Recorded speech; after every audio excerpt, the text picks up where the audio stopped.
In this episode of IT SPARC Cast, Rackspace buys off the rack, Stanford slashes tuition costs for AI, and DeepSeek changes its name to DeepLeaks.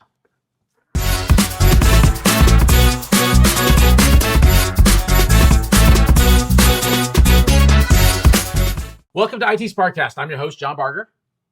And I'm your host, Lou Schmidt. It's Friday, February 7th. Spring is on the way. Keep telling yourself that. Yeah, Punxsutawney Phil did not agree with that. IT SPARC Cast is a digest of the news over the last week with insights, opinions, and a little sarcasm from two experts, each with over 20 years of experience working in IT or for IT vendors. And now, the news bites. Well, here we are at the beginning of yet another triggering event, you might call it. You're going to see a lot of news on AI because AI is really where a lot of the action is right now. And let's dive into this by looking at something that we think is A, incredibly cool, and B, we don't think it goes far enough. Well, let's go. So Adobe Acrobat's AI assistant can now assess contracts for you. The company says it can help you make sense of complex terms, spot differences between agreements and between old and new ones, so you can understand what you're signing. So this thing can handle up to 10 contracts at a time and compare between them. So you could have a huge amount of versions of one particular contract that has been amended many times, or you could have 10 different contracts, have it look at what's common and what's not common between them and catch discrepancies. And it will make suggestions on questions you should ask about this contract. Now, John and I looked at this. We thought, hey, this is really neat. How many people look at contracts in Acrobat? And I will even extend that as far as the lawyers themselves. But first, John, you've got something you want to say about this, and I'm really interested. Well, it's an interesting point because we were trying to understand the value here. And the reality is that it's been a long time since I've used Acrobat, just because a lot of the tools are built into the OS these days to be able to both edit and read PDF files. And I know that there are some values in Acrobat when it comes to versioning and web hosting and signing and things along those lines. One of the things I do want to hear from you folks, how are your teams or the people in your company using Acrobat? Is that something that's commonly used, or you find it something that people are just using Word and then exporting as PDF? Or are they using some other tool and exporting as PDF and using the native tools to read? But I do see the value of being able to compare contracts. So if you think about contracts being sent back and forth between two attorneys or two different parties, it would be really easy to miss a minor change that could be materially impactful in that contract. And whether that is done by accident or done maliciously to change the nature of the contract in one person's favor or the other. So I do see the value there. To be fair, one thing that you were talking about a bit there is pushing it out for signature and stuff, and what's the process. That is actually part of the process flow in this update. So you can do the comparison, check this stuff all out, sanitize it, send it out for signatures. That part's really neat, except, as you pointed out, how does that benefit the greater IT universe? Especially us. If you're in IT, you see a lot of EULAs, right? And we've dug into that a couple of times here. I talked about some gotchas you may have missed, like applicable laws and where the company actually lives in the case of TikTok and stuff like that. My personal feeling on it, and I've also seen lawyers use old versions of Microsoft Word to track this stuff, using track changes, and stubbornly resisted IT actually being able to upgrade them. So seeing something like this is actually a net positive for us. But I would pay money personally for a plugin for my browser, whether it's Safari or Chrome or whatever, that could make sense of contracts. I would. Adobe, if you're listening, I will pay money for that. I think your point about EULAs, the end user license agreement, also makes a lot of sense. And that's where I think is the thing, is that the reality is, unless you are Lou Schmidt, you're not reading your EULA. I mean, most people read very little of the EULAs. I know Lou reads more than he should on that, but he's Yeah. he's a special guy. Lou needs to get a life. But But then Lou compiles source code sometimes because it's the best way to get the program. Just when was the don't last go time down my you read a full EULA? I mean, I can't remember the last time I did. But what I would like is, well, the thing is that most EULAs are fairly boilerplate. And while there might not be word for word the same, intent-wise, they're going to be pretty much the same across the board with a few variations. So what I would like to see is a special GPT or some other tool, maybe hopefully built into the browser, that says, what's different about this compared to the average EULA? Or what's weird, or what's scary, or any other red flags or any other kind of flags I should know about, that then I can just get a summary of what it is, and like, wait a minute, I'm not okay with that, or I'm okay with that, that's fine, and then move on. And that would be much more useful to what's going on out there. And that would be something that I would pay for. It goes along with what I would say is, agentic AI, things that help make my life better, safer, faster. That's what I'm looking forward to to the future of the AI for me. And what's interesting is, because of my weird quirk of actually reading legal documents, I was the last company I was in, I actually helped out our legal department in coming up with some of the software agreements, especially around open source, because I'm notably biased towards having open code. And what I found out was that Microsoft, believe it or not, writes really clear EULAs. They summarize stuff. I went and looked, because we had been talking about social media lately, and I wanted to dig a little deeper in it. I went this weekend and actually read, okay, I'm sorry, I need a life. I actually went and read X's term of service and privacy policy, and it was really good. I was like, this is impressively well done. But you know what? Open source is something that keeps popping up a lot. It's going to pop up a lot in our conversation here today.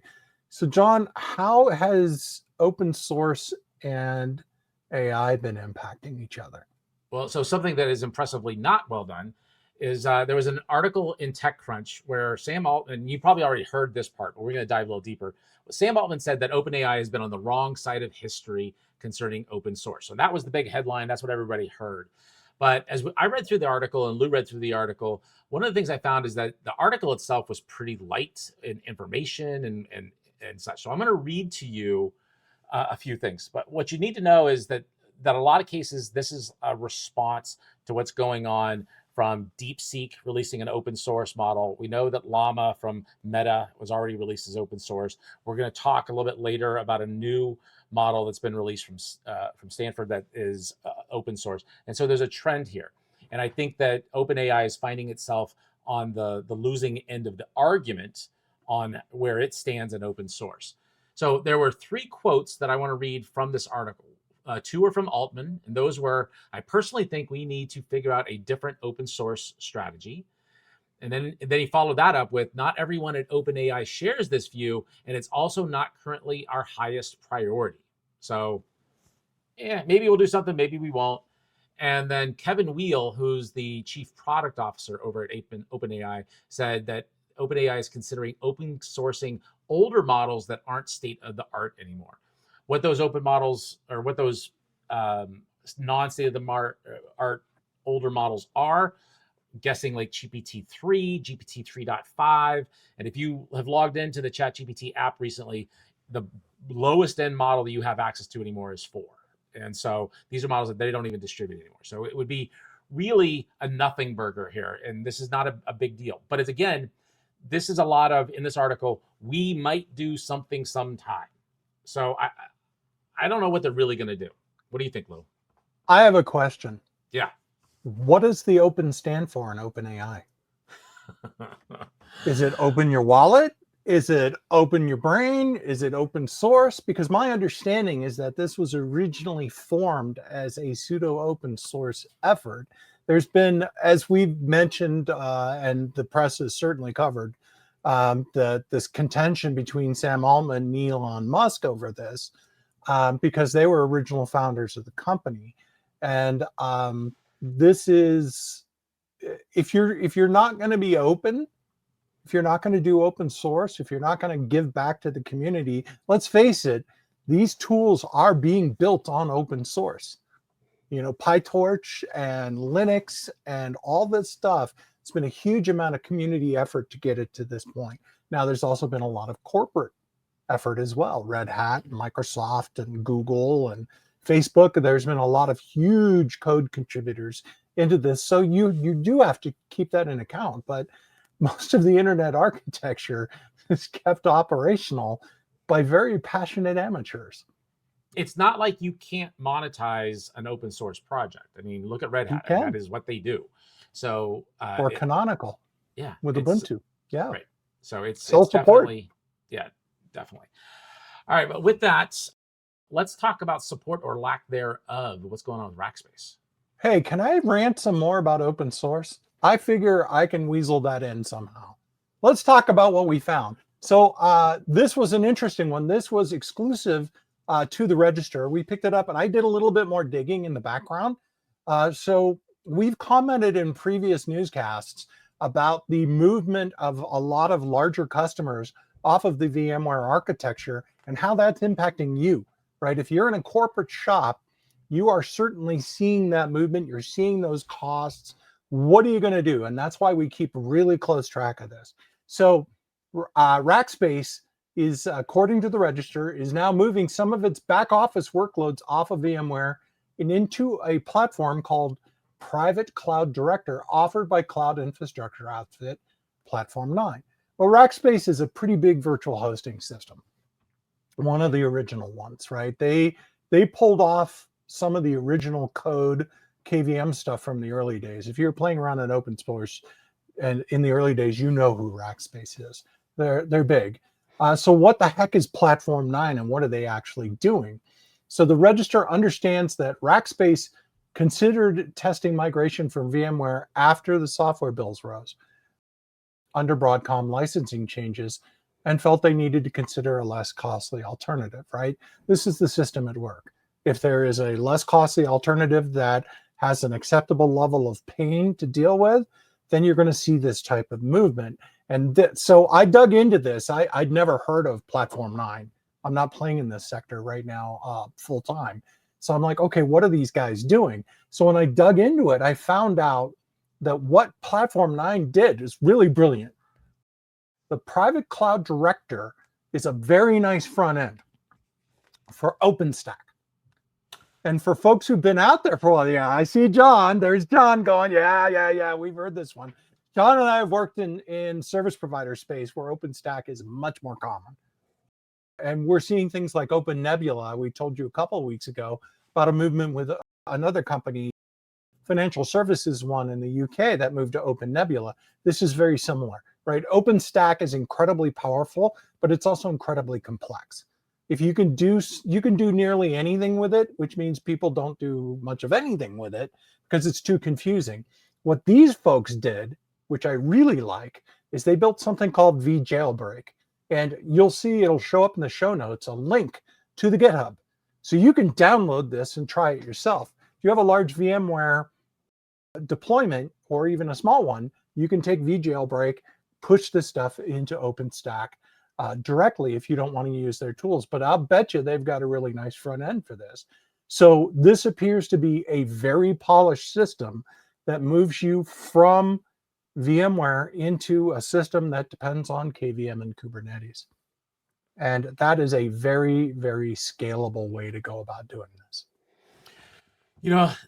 It keeps getting more and more interesting, and seeing more and more large customers start these migrations is something that I'm going to keep an eye on. And I know Lou will as well. We'll keep reporting out to you.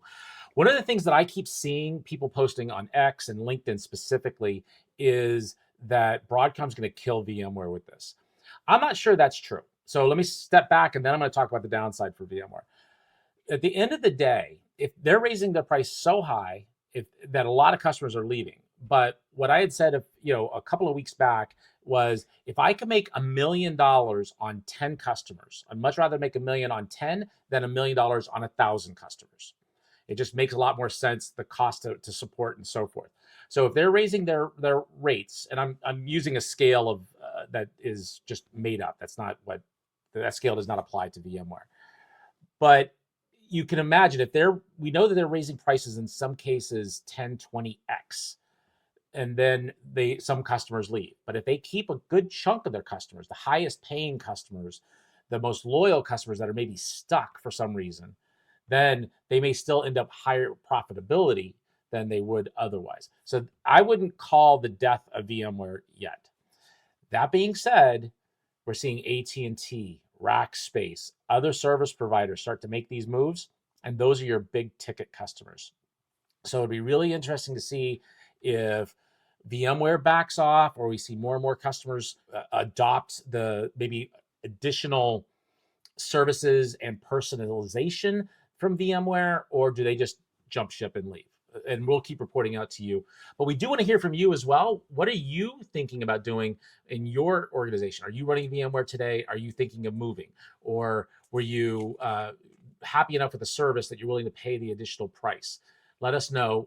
Send an email to feedback@itsparkcast.com, or you can engage with us on X @ITSparkcast, or if you're watching us on YouTube, just put a comment down below. And I have to agree, what this looks like to me from the days when I debased myself in marketing, this is a segmentation play, right? They're willing to say, okay, let other parts of the segment that we're not making as much money from move to these open source tools. The reality is that VMware can already import QEMUs, right? QEMU file is the type that comes with a KVM virtual machine. We can move back and forth between these pretty easily. There's a lot of tools out there. It's all coming down to orchestration. And I think in defense of VMware, trying to cover every virtualization use case is Sisyphean, right? You can keep rolling that boulder, but you're not gonna please everybody. And to have them concentrate on a set of higher profile, more profitable one makes a lot of sense. But speaking of saving money, you came up with something really interesting on this one, and I'd like to hear about it. Yeah, so anytime a new AI model that comes out that in some way seems to challenge OpenAI's stance, we're going to hear about it. And so again, on TechCrunch, there's an article about Stanford and the University of Washington releasing a new AI reasoning model that cost them $50 to train. Now, there's a lot to this, and we're going to go through that. But that was the headline, and that's what got everybody's eyes out there looking at it, and might have had some additional impact on what's going on with NVIDIA stock price and things like that. But we want to dig a little deeper here. So this model is known as S1, and it performs similarly to other cutting-edge reasoning models such as OpenAI's O1 and DeepSeek's R1 when you test it like with math and coding capabilities. The model is available on GitHub, so this is another open source piece. So now there are multiple significant ways to move forward in an open source way to build your own AI models and host your own AI models, whether that's through Llama, DeepSeek, or now through this S1 model. So that's great. But here's the kicker.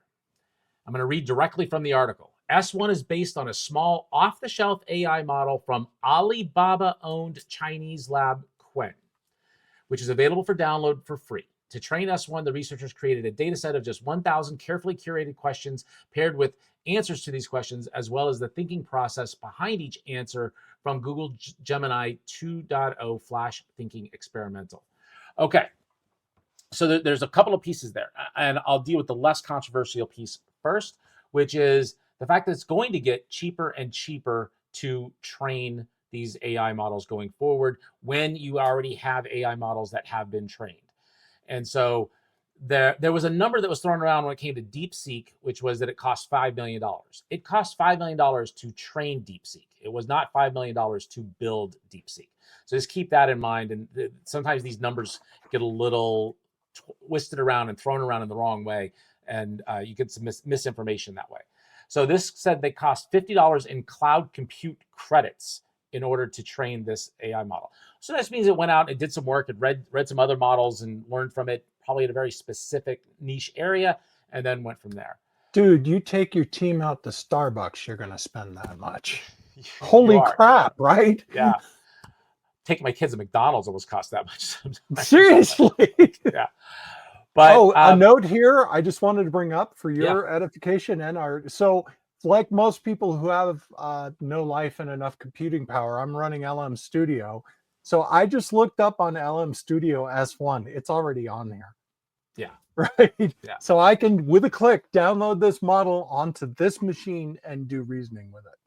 Wow. That's wow. Yeah, That's it pretty really cool. is. But then it goes back to the first part of that statement I just read, which is that it's based on the Alibaba-owned Chinese AI lab called Qwen.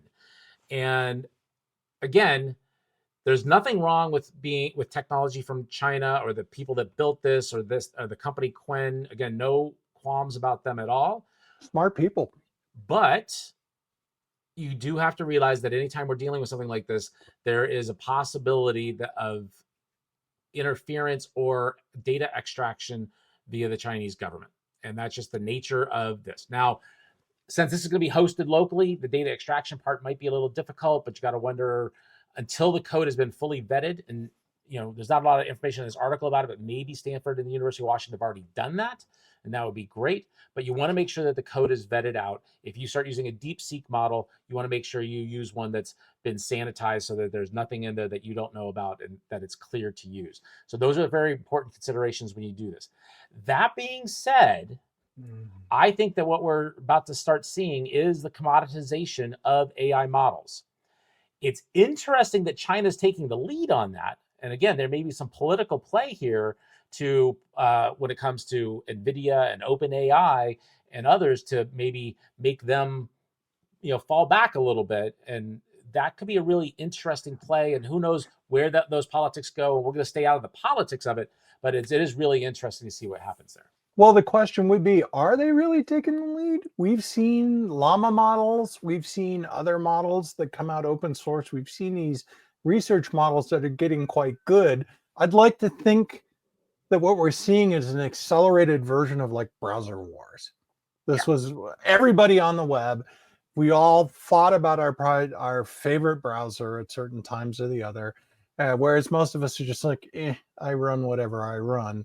It's all about the applications in between. So we're moving faster through the how we do it wars to what does it do, which is the real payoff, right? And John and I have a lot of discussions about this because we're very into this. We think that the real payday starts when we start seeing a lot of agents. Agentic AI is going to be huge, huge, huge, huge. But on the way to that. And now it's time for the CVE of the week. All right, Lou. So the CVE of the week is usually a time where we talk about the common vulnerability, the exposure list, and the newest big threat that's come out on there. But for the last few times we've done this, and today, we're not going directly after a CVE. We're talking about a security threat that you need to know about with DeepSeek. So, Lou, what's going on? So yeah, unless we get some feedback on folks who are saying they get some value out of hearing about CVEs, we're gonna keep our eye on security, but really maybe we'll do a short thing on how to develop awareness of what's going on with your software. There are tons of these things, but this one is really interesting, especially since we have been concentrating. This has been huge disruptor over the last 2 weeks, other than other disruptors that we've been seeing. I'm sure folks are trying to keep up with the news on everything and going crazy. It's like the world went to 10x on its VCR and is in fast forward. Let me tell you what happened. There was 1 million sensitive record potential major data breach in DeepSeek's front end, from what I can tell. So this, I got this from CSL Online, but it was all over the place. Let me tell you why you should pay attention to this. So a New York-based cybersecurity firm called Wiz uncovered a critical security lapse at DeepSeek. So we all know who DeepSeek is, a rising Chinese AI startup, revealing a cache of sensitive data widely available. It was openly accessible on the internet. So they were able to go right in and download this stuff. So according to the report published by Wiz, exposed data included over 1 million lines of log entries which tells me what your system is erroring or giving you supervisory stuff on. Digital software keys, holy crap, right? Back-end details. If you're in pen testing, back-end details are gold, right? That's how you break a system.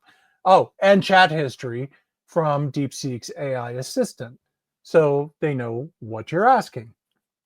Firm's researchers found they inadvertently unsecured a ClickHouse database. Right? It's just a simple thing, right? So all of this stuff that's happening in a very complicated manner can get taken down by a very, very simple mistake. So, the chief technology of Wiz, who is Amin Lutwak, swiftly acted to secure the database once they were alerted. So within an hour of finding out about this vulnerability, they locked it down. So kudos to them. That was very good response time, outstanding. They took it down in less than an hour. It was stated in the blog post, but it was so simple to find that we believe we're not the only one who found it. Okay, what's the lesson here? Why are we talking about this? When we were at our last company, when ChatGPT finally released, right? All of the security personnel, and hopefully some of you watching us are inputting into the security of your organization, immediately went, oh my God, what about proprietary knowledge, right? And had to issue out emails. Some organizations locked it down completely. They blacklisted ChatGPT in their firewall. You weren't going to get there. On the other hand, with DeepSeek, we saw a massive flow of information from, the Department of Defense, for example, which was another story that we didn't bring up here because we were both going like, really? Really? So this area is moving so quickly. You need to be very, very careful about using these services. You might want to give it a week or two. John, what is your thought on that? No, I think you're on the exact right track there, Lou. And I think that I remember having conversations with a CEO about the use of at that point, ChatGPT, and whether we could trust it with corporate data. And in this case, the CEO is like, we need to move quickly. I'm fine with it. Just go, move forward. Don't worry about it.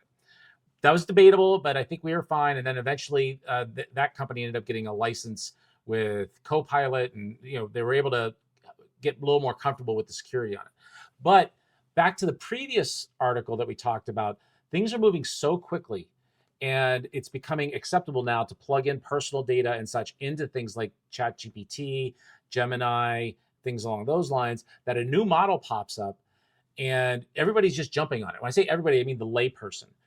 The fact that the DeepSeek app became the #1 downloaded app in the App Store almost overnight, displacing everything else, took the #1 slot.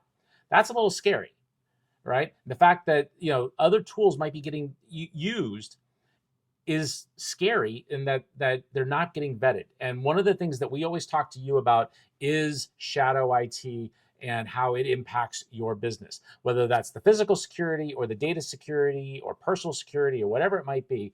And this is one of those situations that is where education is key. This is the early 90s where you don't click on the happy alligator and get the virus that takes over your system, right? That's the kind of education that needs to happen here. And as IT leaders, we need to be at the forefront of making sure that we're out there telling our teams and our companies what they should be doing, what they shouldn't be doing, and how to safely use AI. And I got to tell you, here's something that you seriously need to think about. We've talked multiple times about having multiple layers of awareness of your security and your posture, right? You might be seeing this thing come up, but you're also dealing with 10 other security violations that you have to patch. You absolutely need to investigate fingerprinting applications on your network. Yeah. If you see a new application pop up and you don't know what it is, or you have questions about it, ding, ding, ding, ding, ding, ding, ding. Yeah. Right? You may want to limit the traffic to it. You may want to block it and find out what's going on. The point is, it's on your network, probably moving data that's relevant to your job. So be safe. Be safe. That's a big thing. Absolutely. And that's going to cover this week's episode. We couldn't do this podcast without listeners like you, and we would love to hear what you think. Do you have a different point of view when it comes to these new models that are coming out? Do you feel that it is perfectly safe to go ahead and install the DeepSeek app on your phone or your other devices? Do you have thoughts on VMware or other things like that? We want to hear from you. Feedback at itsparkcast.com. That's feedback at itsparkcast.com. You can also hit us up on X at IT SPARC Cast, or if you're watching us on YouTube, leave a comment down below. We read every single comment and we do respond. So please reach out to us. We're loving the feedback that we've been seeing so far. If you noticed, yesterday we released our deep dive listener feedback episode where we talked about some questions that had come in. Next week, we're going to do another one as well. It's really good stuff. Also, make sure that you hit like, subscribe, and turn on those notifications. That's going to help us grow. If you're continuing to watch this channel and you feel that you're getting value out of it, tell your friends, tell your colleagues so that they can get the same information as well. Thanks for listening. Thank you.